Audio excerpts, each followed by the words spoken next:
The true, undeniable reason Mexico will kick off the 2026 World Cup isn't just about tradition or convenience, it's because the Estadio Azteca is the only stadium on Earth that has witnessed two World Cup finals and two footballing gods lift the trophy, an iconic, almost mythical ground demanding the honor of setting the stage for an unprecedented three-nation tournament. This isn't just a nod to history, it's a strategic declaration, a thunderous opening salvo from a venue synonymous with pure football and greatness, a place where legends are etched into eternity, and the very air vibrates with the ghosts of triumph and glory. FIFA understood that for a World Cup expanding to 48 teams across three colossal nations, the grandest opening statement had to come from a place of unassailable heritage. It had to be Mexico City. It had to be the Azteca. Think about it. Where else in the world does a stadium breathe such hallowed air? The Azteca isn't just concrete and steel, it's a living monument. It's where Pelé's Brazil conquered the world in 1970, that majestic, golden side widely considered the greatest international team ever assembled, with Jairzinho, Rivellino, Tostão, Gerson, and the king himself dazzling millions. And then, 16 years later, in 1986, it bore witness to Diego Maradona's hand of God, his impossible solo goal against England, and his eventual lifting of the coveted trophy, cementing his place in footballing immortality. Two titans, two World Cups, unparalleled.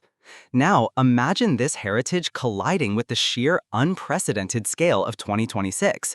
This isn't just a standard tournament, it's a continental footballing odyssey hosted by three nations, the United States, Canada, and Mexico, featuring an astonishing 48 teams and 104 matches.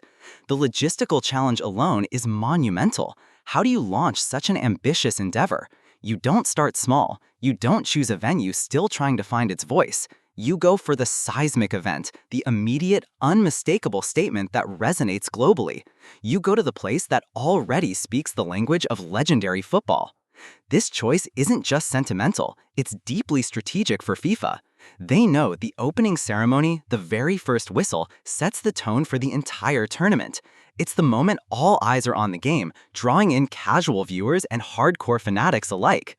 By selecting the Azteca, they're not just honoring Mexico, they're tapping into a deep well of global football romanticism. They're leveraging a history so rich, so profound, that it instantly elevates the entire event, giving it a gravitas that a brand new stadium, no matter how spectacular, simply cannot match. It's about more than just a kickoff. It's about establishing the emotional anchor. And let's talk about passion. The Mexican football faithful, the El Tri supporters, are legendary. Their energy, their chants, their sheer devotion create an atmosphere that is truly unparalleled.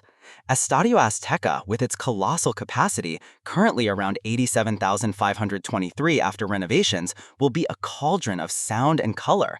The roar of that crowd, that unbridled joy and expectation for the opening game, will be a viral moment in itself, kicking off the tournament with an electric charge that no other host city could guarantee quite the same way. It's a guaranteed spectacle, a vibrant celebration that only Mexico can deliver with such unadulterated fervor. Beyond the emotion, there's a practical brilliance to this choice. Mexico City, a sprawling metropolis, has the infrastructure, the hotels, the transportation networks to handle the immense influx of fans, media, and officials for such a high-profile opener. Economically, starting in Mexico City provides a massive boost and generates incredible early momentum. While the US and Canada have incredible facilities, the specific, unique blend of historical significance, undeniable passion, and proven logistical capability makes Mexico the ideal starting point. It's a complete package: history, heart, and horsepower. So if Mexico was the obvious choice, why not the United States or Canada? Don't get me wrong, both nations bring incredible stadiums and massive markets to the table. Think of MetLife in New Jersey or AT&T Stadium in Arlington, or the BC Place in Vancouver. They are state-of-the-art marvels, but none possess the two-time World Cup final legacy. None have hosted Pelé and Maradona in their crowning moments. The US will host the final, deservedly so, recognizing its massive commercial power and logistical capacity for the tournament's climax.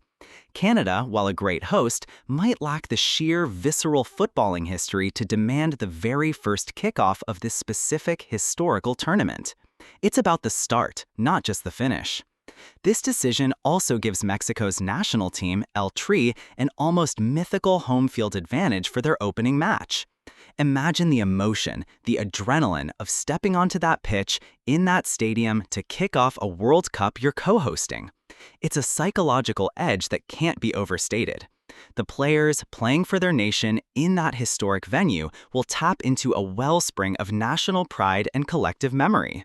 It's a story waiting to unfold, a narrative of destiny and expectation that will captivate millions, especially when legends like Guillermo Ochoa or Hirving Lozano take to the pitch for that historic opening. The opening match isn't just about the teams on the field. It's a global statement about football's reach, its power to unite. By starting in a stadium that epitomizes the sport's rich tapestry, FIFA is sending a clear message. This World Cup will honor the past while embracing the future. It's about recognizing the foundations upon which modern football is built, connecting the new generation of fans with the titans who graced this very same turf decades ago. It's a bridge between generations, a reminder that every dribble, every pass, every goal is part of a grander, ongoing narrative. There's a reason they call it the Aztecazo when teams struggle to play there. It's not just the altitude of Mexico City, which at over 7,300 feet above sea level is a formidable challenge for any visiting team. It's the sheer weight of history, the crushing sound of the crowd, the psychological pressure that engulfs opponents. This makes the opening match in 2026 even more fascinating. Whoever El Tri faces will not only be battling a strong Mexican side, but also the very spirit of the Azteca itself. It's an opening trial by fire, a baptism of noise and history for any team brave enough to challenge Mexico on that hallowed ground. Think about the records being set even before a ball is kicked elsewhere. This will be the first World Cup hosted across 3 nations, the first with 48 teams. The first where a stadium, the Azteca, hosts matches in 3 separate World Cups. It's a tournament designed to break boundaries, and what better way to inaugurate such an epic endeavor than by leaning into the one venue that already embodies football's most profound historical achievements. It's not just a game, it's the first chapter in a new, unparalleled era of the beautiful game. Mexico's hosting history isn't just about iconic moments, it's about innovation. The 1970 World Cup in Mexico was the first ever to be broadcast in color, forever changing how we experience the game. It introduced new levels of global viewership and spectacle.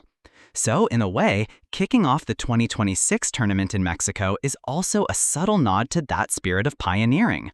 It's about starting with a bang, with an eye towards pushing the boundaries of what a World Cup can be, just as they did over 50 years ago.